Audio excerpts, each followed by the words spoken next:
Hey everybody, welcome to another episode of Just Open It, the YouTube series in which I open recently acquired toys. My name is Russ. Thank you very much for watching this episode. I really appreciate it. You know, if you're a fan of toys, action figures, or pop culture in general, please subscribe to my channel, Karaoke Fanboy TV. Every week I do open and review a recently acquired toy or collectible, and today I am opening from the Turtles of Grayskull, Man-at-Arms. I've been really excited about this line at retail because it combines two franchises, two sets of characters that I've loved what feels like my entire life, He-Man and the Masters of the Universe and the Teenage Mutant Ninja Turtles together in one storyline, in one action figure line. It seems practically unbelievable, but I've been super excited to find these locally at retail. And although I was most excited to find Leonardo and Donatello, and I have, and I'll be reviewing them soon. When I saw Man-at-Arms, I thought, whoa, he might be my favorite of these guys, despite Duncan, his real name here, not being a titular character, so to speak, as far as one of the Turtles or He-Man or Skeletor. I mean, he's as core as it gets to Masters of the Universe, and he just looks so cool in this design. I mean, I'm not generally blown away by redesigns, but this had me at hello, and I'm super excited to open them up. Look at this card art on the back. You got Man-at-Arms at war with Krang. Krang. Man-at-Arms fighting Krang? What? In my lifetime? To see those two logos side by side, look.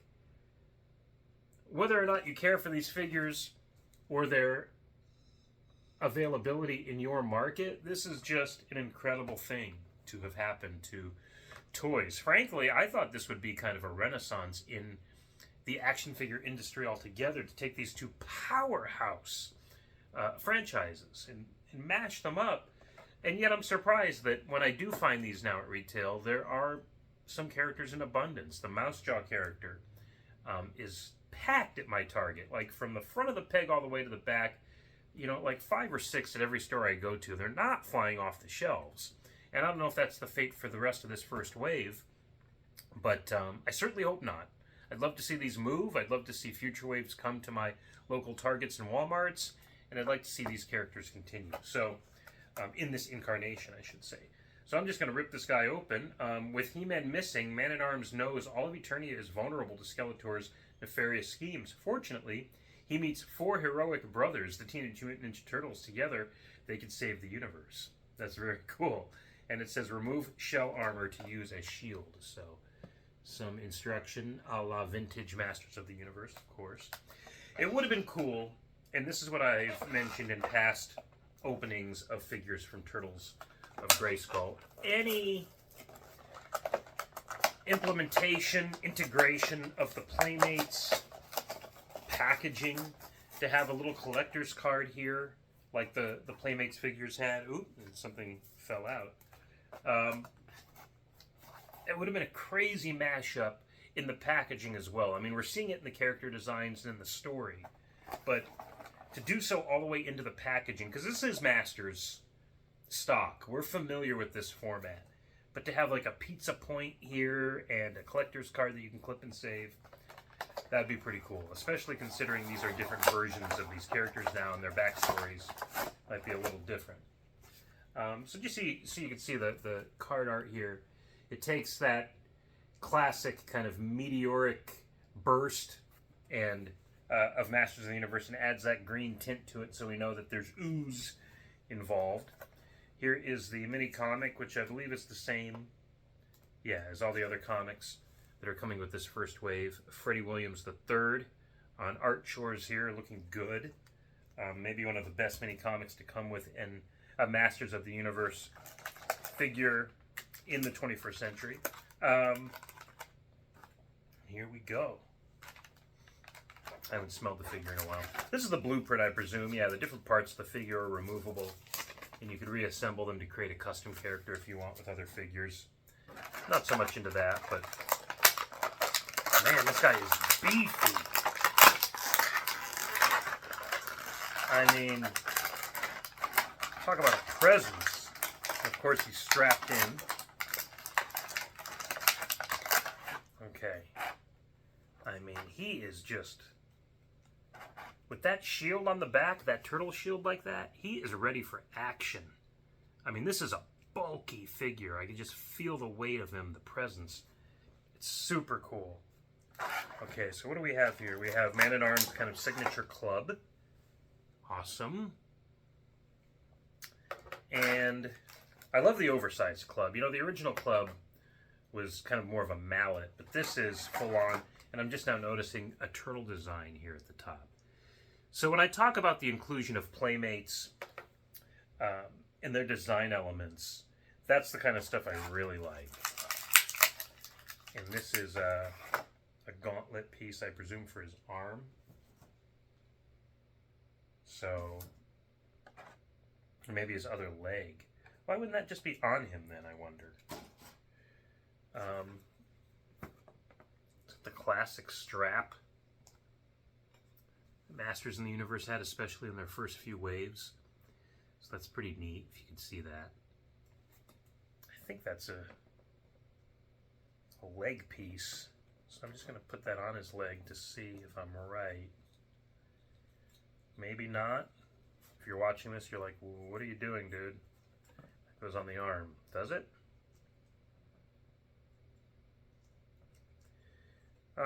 Maybe. Very likely. I mean, that makes the most sense as far as the character goes.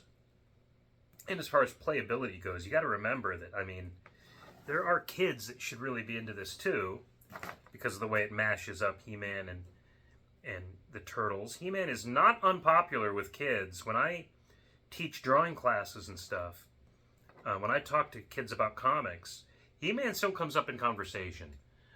Maybe because their parents were fans, but he has not gone to the wayside as far as youth culture goes, and especially with his presence now on Netflix.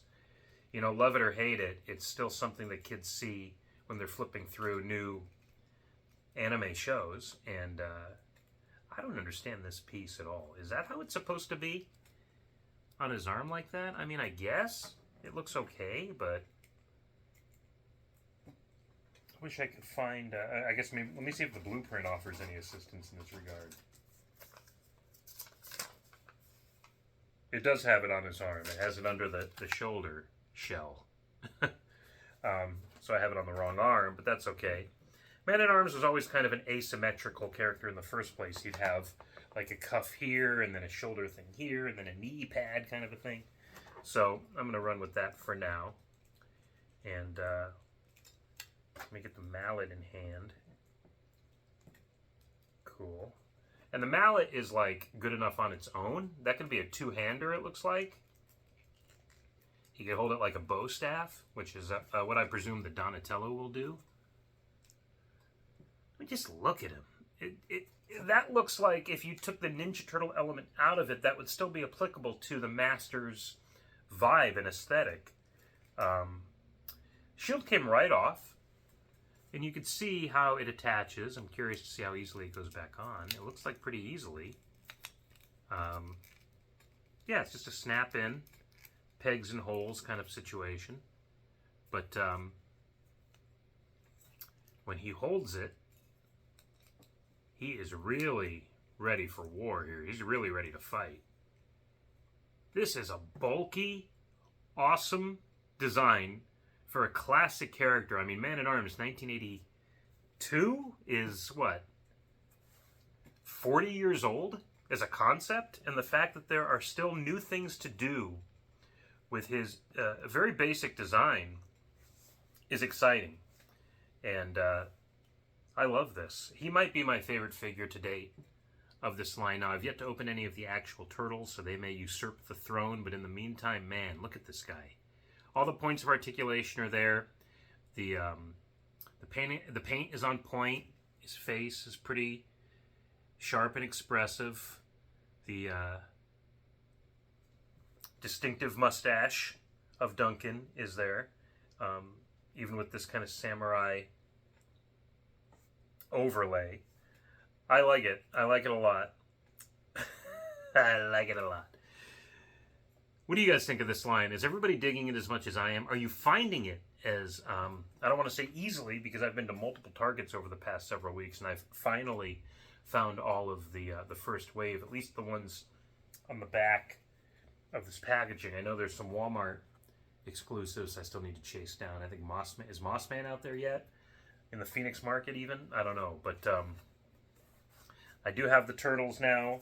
I have the Mouse Jaw. He-Man and Man-at-Arms are all acquired, so I'm pretty pleased with that, and I'm going to keep my eyes out for more. Are you finding them as easily? Are you as excited about this line as I am? Or is this kind of the death knell for Masters of the Universe at retail? Is this the last hurrah as everything kind of goes online exclusive? Let me know what you think. I'd love to hear your feedback, fellow fans. If you dig this stuff at all and you'd like to follow me on Instagram, you can find me at AmazingAZComics. I do post a little bit more about the comics and toys that I love, but I also post a lot about the comics and zines that I make. I'm a self-publisher here in Phoenix, Arizona, a cartoonist and storyteller, so I'd love to see you there on my Instagram. Tune in next time when I grab another unopened toy here in my living room and I say, you know what? Just open it. I'll catch you next time.